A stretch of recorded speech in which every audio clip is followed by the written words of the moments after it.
ایک مسلمان لڑکا گلی میں سے گزر رہا تھا، دروازہ کھلا تھا، نظر پڑتی ہے سامنے خوبصورت لڑکی بیٹھتی ہے، اس پر دل ادھر بیٹھتا ہے۔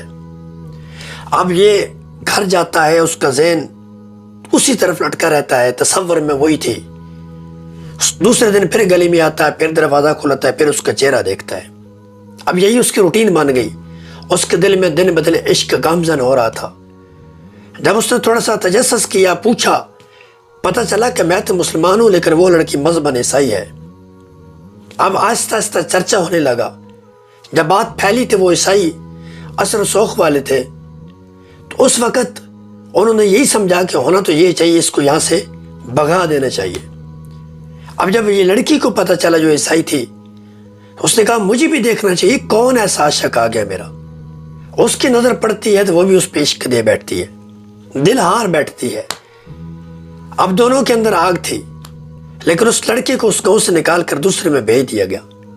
ان کے درمیان ایک شخص تھا جو خط و کتابت کیا کرتا تھا، اس طرف خط لے جاتا، وہاں سے پیغام لے آتا، سلسلہ جاری تھا۔ دونوں کو دل دھڑک رہے تھے۔ ایک دن لڑکا بیمار ہو جاتا ہے، یہ خط لے کر وہاں جاتا ہے، اس لڑکی کے پاس، مسلمان تھا، اسے خط دیتا ہے، پڑھتا ہے، کہتا ہے میں تیرے ساتھ ایک بات کرنے لگا ہوں، تجھے پتہ ہے میری حالت کیسی ہے، مجھے موت آنے والی ہے، مرنے لگا ہوں، تو میرے پاس بیٹھ۔ اس دنیا کے اندر تو ہمارا ملنا مقدر نہیں تھا، میں چاہتا ہوں جب مر کر اٹھے تو ہم ملے، لیکن مسئلہ یہ ہے مسلمان ہے، وہ عیسائی ہے، ہم نہیں مل سکتے، مذہب کی دراڑ ہے۔ اب ایک مذہب پہ ہونا پڑے گا، تب اٹھیں گے تو ایک مذہب پہ اٹھیں گے، تب جا کر ملاقات ہوگی۔ تجھے گواہ بنا کر میں مسلمانیت چھوڑتا ہوں اور حضرت عیسیٰ کا کلمہ پڑھ کر عیسائیت قبول کرتا ہوں۔ بس اس کے کلمہ پڑھنے کی دیر تھی، اس کی روح نکل جاتی ہے۔ یہ شخص بڑے پریشان ہوتا ہے، وہاں سے اٹھتا ہے، لڑکی کے پاس اسے حالات بتاؤں۔ جب اس کے پاس آتا ہے، اس سے بات کرنے لگتا ہے، وہ کہتی ہے رک جا، پہلے میری بات سن، پھر اس کا پیغام سنوں گی۔ یہ کہتی ہے دیکھ میری حالت مرنے والی ہوں، دنیا سے جانے لگی ہوں، ہم دنیا کے اندر نہیں مل سکے، میں چاہتی ہوں وہاں جا کر ملے، لیکن ہماری مذہب کی ایک دراڑ ہے، اگر میں اسی مذہب پر مرتی ہوں، اسی مذہب پر وہ مرتا ہے، تو پھر ہم وہاں مل نہیں سکتے، کیونکہ مسلمان عیسائیت کا جوڑ نہیں ہے۔ اب وہ مسلمان ہے، میں عیسائی ہوں، تیرے سامنے میں عیسائیت چھوڑ کر مسلمان ہوتی ہوں، حضور کا کلمہ پڑھتی ہوں تاکہ کل میں اٹھوں تو اس کے ساتھ مسلمان بن کر اٹھوں، ہم آخرت میں مل سکیں۔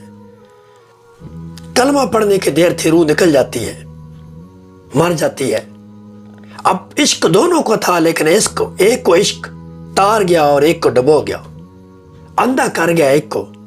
فرق یہ تھا کہ یہ تو عیسائیت میں تھی، لیکن عشق اس کو حضور کا غلام بنا گیا، اور وہ مسلمان تھا لیکن عشق اس کو عیسائیت کی طرف لے گیا۔ یہاں بھی وہی دراڑ تھی، وہاں بھی وہی دراڑ رہے گی، لیکن فرق یہ رہا کہ بس ایک سچا نکل پڑا، ایک جھوٹا ہو گیا۔ ہمیں کبھی حضور کا کلمہ نہیں چھوڑنا چاہیے، ہر لمحہ اپنے حضور سے محبت کرنی چاہیے، عقیدت کرنی چاہیے، ہر لمحہ حضور کے گن گانے چاہیے۔